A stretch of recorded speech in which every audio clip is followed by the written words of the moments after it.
بسم اللہ الرحمن الرحیم۔ محترم ناظرین، السلام علیکم ورحمۃ اللہ وبرکاتہ۔ قائد جمعیت مولانا فضل الرحمان صاحب دامت برکاتہ عالیہ کا لیاقت باغ راولپنڈی میں ولولہ انگیز خطاب۔ تفصیلات کے مطابق سربراہ جمعیت علماء اسلام حضرت مولانا فضل الرحمان صاحب دامت برکاتہ عالیہ نے لیاقت باغ راولپنڈی میں جلسہ عام سے خطاب کرتے ہوئے کہا ہے کہ آج مستونگ کوئٹہ کے علاقے میں ہمارے حافظ حمداللہ پر حملہ ہوا، وہ اور ان کے ساتھی زخمی ہیں اور ہسپتال میں داخل ہیں۔ مولانا فضل الرحمان صاحب دامت برکاتہ عالیہ نے کہا کہ آخر کس پاداش میں میرا خون بہایا جا رہا ہے۔ انہوں نے کہا کہ پارلیمنٹ میں ختم نبوت کا مسئلہ آئے تو جمعیت علماء اسلام کا کارکن کھڑا ہے۔ انہوں نے کہا کہ بڑی سازشیں ہوئیں جو ہم نے وہاں پکڑی ہیں، آپ کو تو پتہ ہی نہیں ہے کہ چپ چپائے بہت کچھ وہاں ہوتا رہا اور کس طرح جا کر آخری لمحے پہ ہم نے پکڑی۔ مولانا فضل الرحمان صاحب دامت برکاتہ عالیہ نے کہا کہ جب ہم نے وہ سازشیں پکڑ لیں تو بعد میں بڑی ڈٹائی سے کہا گیا کہ آپ تو موجود تھے، پھر آپ کہاں تھے؟ مولانا فضل الرحمان صاحب دامت برکاتہ عالیہ نے کہا کہ بس آسانی سے یہ سوال کرنا تمہاری قدرت میں ہے، آگے کا آپ کو پتہ نہیں ہے کہ ہمیں کن کن حالات سے وہاں گزرنا پڑتا ہے۔ انہوں نے کہا کہ ختم نبوت کا مسئلہ حل ہوا تو پارلیمنٹ میں جا کر، ناموس صحابہ کرام رضوان اللہ علیہ مجمعین کا مسئلہ حل ہوا تو پارلیمنٹ میں جا کر۔ انہوں نے کہا کہ جس جمعیت علماء اسلام کو آپ ساری زندگی گالیاں دیتے رہے، اسی نے پارلیمنٹ سے ناموس صحابہ کرام رضوان اللہ علیہ مجمعین کا مسئلہ حل کیا ہے۔ ہم نے کوئی فرقہ وارانہ جنگ نہیں لڑی، ہم نے کسی کو کافر نہیں کہا، ہم نے کسی کے خون کو جائز قرار نہیں دیا، بلکہ اداروں کے ذریعے مسائل کے حل کی بات کی ہے۔ ختم نبوت کا مسئلہ حل ہوا پارلیمنٹ میں جا کر، ناموس صحابہ کا مسئلہ حل ہوا پارلیمنٹ میں جا کر، اور جس جمعیت علماء کو آپ گالیاں دیتے رہے ساری زندگی، اسی جمعیت علماء کے ہاتھوں سے آپ کو یہ چیز ملی۔ اب آپ کو اپنا زاویہ صحیح کر لینا چاہیے۔ کوئی فرقہ وارانہ جنگ ہم نے نہیں لڑی، کوئی کسی کو کافر اور ان کا خون جائز نہیں کیا۔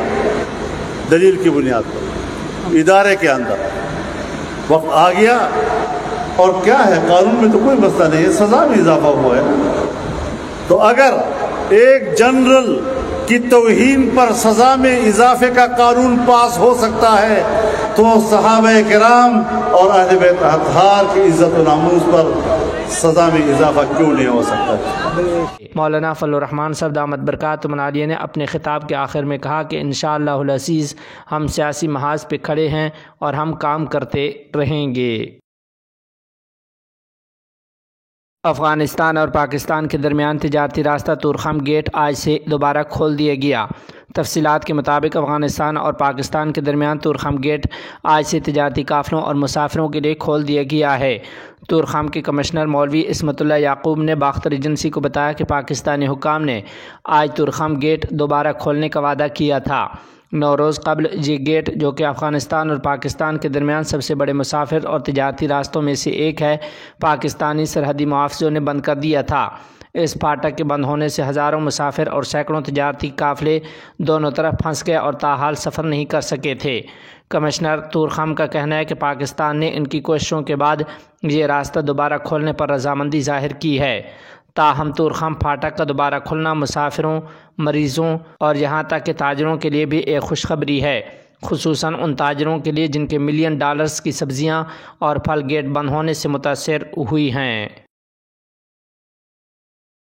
میڈیا ٹرائل پر سپریم کورٹ کے حکم کو ہم قدر کی نگاہ سے دیکھتے ہیں۔ تفصیلات کے مطابق جمعیت علماء ہند کے صدر مولانا سید ارشد مدنی صاحب دامت برکاتہ عالیہ نے میڈیا ٹرائل سے متعلق سپریم کورٹ کے حکم پر اپنے رد عمل کا اظہار کرتے ہوئے کہا کہ ہم عدالت کی سخت ہدایت کو قدر کی نگاہ سے دیکھتے ہیں۔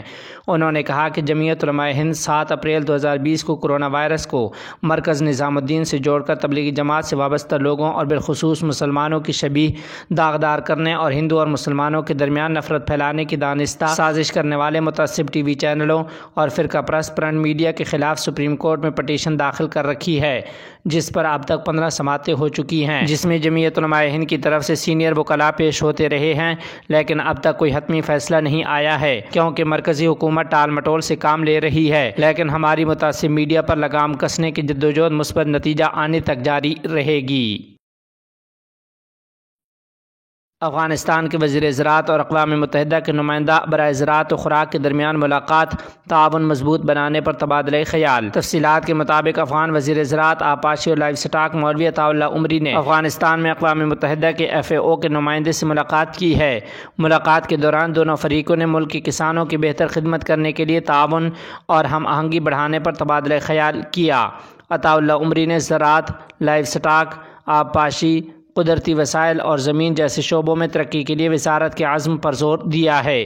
انہوں نے افغانستان کے لوگوں کے لیے خود کفالت اور اقتصادی ترقی کے حصول کے لیے اقوام متحدہ کے FAO اور دیگر امدادی اداروں سے زرعی شعبے میں تعاون کی اپیل کی ہے۔ نمائندہ نے دیگر امدادی تنظیموں کے ساتھ ہم آہنگی میں افغان کسانوں اور لوگوں کی مدد کے لیے اپنے عزم کا یقین دلایا ہے۔ افغان وزیر معدنیات و پیٹرولیم سے برطانوی سرمایہ کار کی ملاقات، افغانستان میں سرمایہ کاری میں دلچسپی۔ تفصیلات کے مطابق افغان وزیر معدنیات و پیٹرولیم شیخ شہاب الدین دلاور سے برطانوی سرمایہ کار اینتھونی ریڈ نے ملاقات کی ہے۔ ملاقات میں افغانستان کے معدنی وسائل کے شعبے میں دستیاب سرمایہ کاری کے مواقع پر تبادلہ خیال کیا گیا۔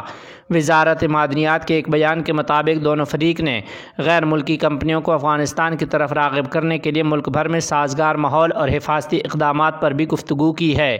شیخ شہاب الدین دلاور نے افغانستان کی کانوں میں سرمایہ کاری میں دلچسپی کے اظہار پر اینتھونی ریڈ کا خیر مقدم کیا۔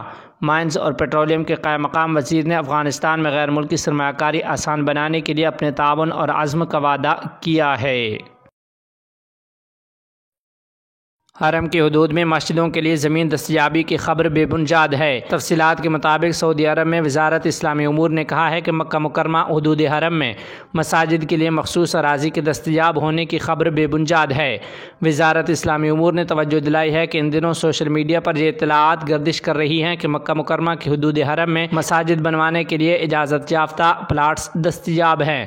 انہوں نے کہا کہ یہ محض افواہ ہے جس کا حقیقت سے کوئی تعلق نہیں ہے۔ اس ضمن میں وزارت اسلامی امور نے خبردار کیا ہے کہ کسی قسم کی غیر مصدقہ اطلاعات کا تبادلہ ٹھیک نہیں۔ ایسے افراد یا ادارے جن کی کوئی سرکاری حیثیت نہیں ہے ان سے منسوب اس قسم کی اطلاعات پر توجہ نہ دی جائے۔ انہوں نے کہا کہ بعض لوگ اور ادارے اس قسم کی خبریں پھیلا کر لوگوں کی دینی عقیدت سے کھیل رہے ہیں۔ اس قسم کے دعوے عطیات جمع کرنے کا کھیل ہے۔